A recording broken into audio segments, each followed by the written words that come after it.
vai assistir neste programa, o ciclo da erva mate trouxe riqueza ao Paraná, que até hoje é o maior produtor do país. Comida de hospital pode ser gostosa? Em Natal, uma equipe de nutricionistas prova que sim. E se o assunto é comida, vamos a Manaus conhecer uma técnica para retirar as espinhas dos peixes. De olho no Congresso, novas regras para os cartórios e a regulamentação de uma profissão que resiste ao tempo. Na Janela Cultural, vamos até Salvador conhecer uma fortaleza de onde é possível apreciar a beleza da Baía de Todos os Santos.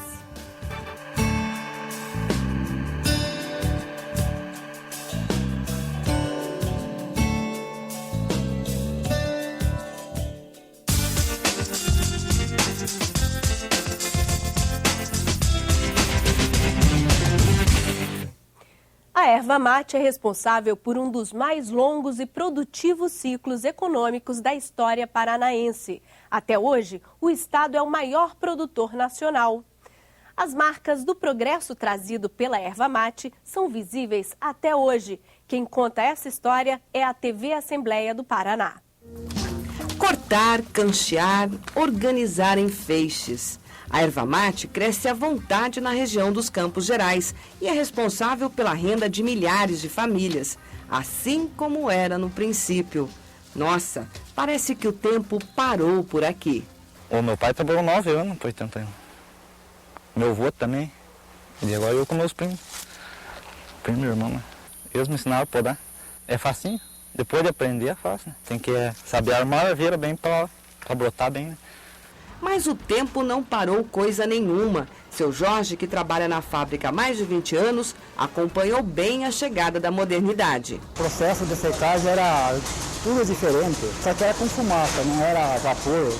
Secava 1.500 kg por hora.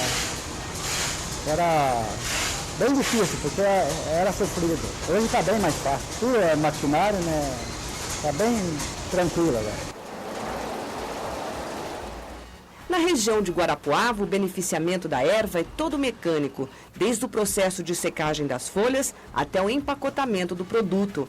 Nesta fábrica, 190 funcionários completam o processo da produção do chimarrão e do chá de saquinho. A empresa vende para vários estados brasileiros, principalmente o Rio Grande do Sul. Não sou maior, eu sou pequeno, mas quero ser sempre o melhor, sabe? Então, estamos procurando buscar sistema de secagem. A gente já atualizou, nós temos secado, nós secamos a erva mate com vapor, não é mais como antigamente, fogo direto, né? Se você plantar uma erveira hoje, tem que ter uma genética boa, qualidade. Porque onde você tem erva mate, você conserva a água, conserva as matas, conserva o pinheiro, né? Além de nós termos um mercado, que você tem emprego, tem ganho, o meio ambiente também ganha com a erva mate. Porque onde você tem erva mate, você já não tem criação, não tem lavoura. Você não usa nada de agrotóxico. Os gaúchos que nos perdoem, mas o chimarrão é nosso. Eles podem até levar a fama, mas foi aqui que o mate nasceu e continua nascendo. O Paraná ainda é o principal produtor nacional, embora hoje o mate não seja mais a nossa principal riqueza. Mas já foi e como foi.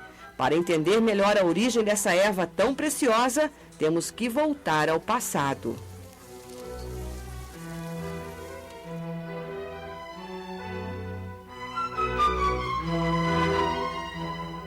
Para os primeiros habitantes desta terra, os índios Guarani, a erva mate foi um presente do deus Tupã. Usada como estimulante digestivo, a erva logo atraiu o interesse de portugueses e espanhóis, que chegaram aqui no século XVII. Os jesuítas ajudaram a aumentar a produção na área das missões e os tropeiros se encarregaram de disseminar o uso pelo Brasil. Em pouco tempo, o comércio da erva mate se tornou o mais rentável da província do Paraná e fez surgir cidades como Guaíra, Rio Negro, União da Vitória, Porto Amazonas e São Mateus do Sul. O escoamento da produção patrocinou o desenvolvimento da navegação no Rio Iguaçu, a construção da Estrada da Graciosa e a ferrovia Curitiba-Paranaguá. A gente pode dizer que foi graças ao mate que o Paraná pôde se desenvolver. Até 1920, até o início do século XX, o mate reinava absoluto como o grande produto da pauta de exportações do Paraná. Isso fez com que mudasse o perfil da sociedade, fez com que mudasse a entrada de recursos, as primeiras casas mais importantes, as primeiras as louças importadas, a educação dos filhos em francês. Pobreza só gera mais pobreza, a riqueza gera uma modificação na sociedade. O mate chegou a representar 85% da economia da província. A prosperidade acelerou o crescimento de tal forma que, em 1853, o Estado contava com 90 engenhos de beneficiamento do mate. A riqueza trouxe poder e deu independência ao Paraná, que, graças à atividade ervateira, conquistou a emancipação política do Estado de São Paulo. Com o status de capital, Curitiba desabrochou e chegou a ter 12 engenhos de mate até 1930. Isto sem falar nas fábricas de barricas usadas para embalar o mate. Os barões da erva mate ergueram elegantes mansões pela cidade e encheram de glamour a nobreza curitibana.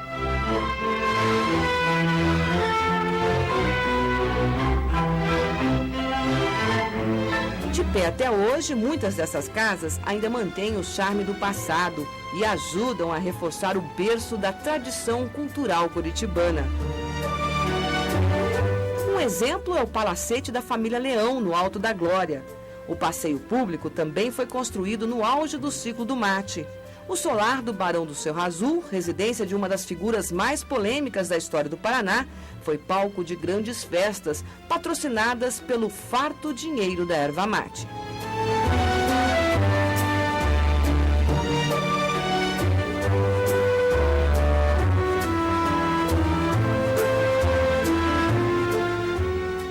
Outro grande exemplo da fase dourada da erva mate no estado é este engenho, movido à roda d'água. Segundo historiadores, é o único do gênero preservado no Brasil e no mundo. Ele foi construído por volta de 1870. Tombado pelo Patrimônio Histórico Nacional, foi transformado em museu e hoje ajuda a contar boa parte desta história, cheia de glórias do Paraná. O museu fica em Campo Largo, a 12 quilômetros de Curitiba. A roda d'água ligada a uma bateria de pilões gigantes usados para socar a erva seca e transformá-la no chimarrão.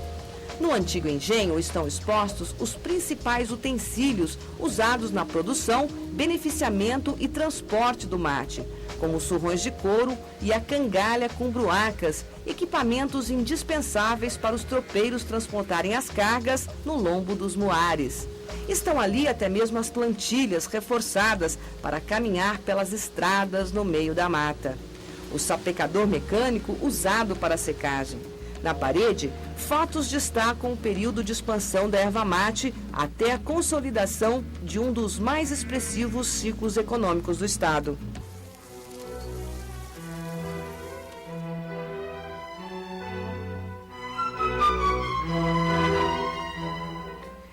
A equipe do maior hospital público do Rio Grande do Norte encarou um desafio: mudar a ideia de que comida de hospital é sempre sem gosto e sem atrativo. A equipe de médicos e nutricionistas mudou receitas e substituiu ingredientes, sem descuidar das qualidades nutricionais. O resultado é surpreendente, como mostra a TV Assembleia. É quase uma unanimidade. Comida de hospital, ninguém gosta. Às vezes a comida, o feijão, vem sem sal nenhum, meu amigo. Então aquele feijão, a gente só tem um gosto da massa. Aquela massa sem gosto. Porque uma pitadinha de sal, não muito, mas uma coisa que você dê para comer, uma pitadinha. Realmente não é nada fácil estar doente e ainda por cima ser obrigado a comer aquelas refeições nada atrativas. Após uma pesquisa interna, nutricionistas do Hospital Valfredo Gurgel descobriram que 40% da alimentação preparada era rejeitada pelos pacientes. A fim de mudar esse quadro e reduzir o tempo de recuperação dos enfermos, há 4 meses está sendo desenvolvido o projeto Nutrição Experimental.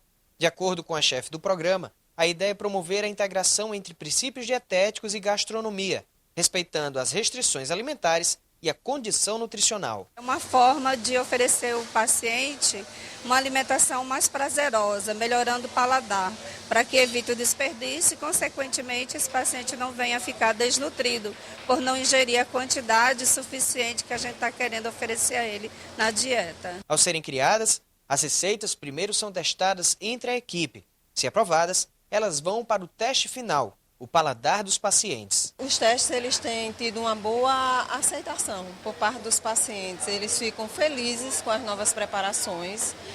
E o que nós observamos é que todas as preparações testadas até então teve um índice de maior que 85%. As receitas desenvolvidas pela equipe de nutrição, na verdade, são receitas comuns. Apenas alguns ingredientes é que são substituídos. A farinha de trigo, por exemplo, é trocada pelo farelo de aveia, que ajuda a reduzir os índices de açúcar no sangue. Já a manteiga é substituída pelo óleo de canola, que não contém gordura saturada.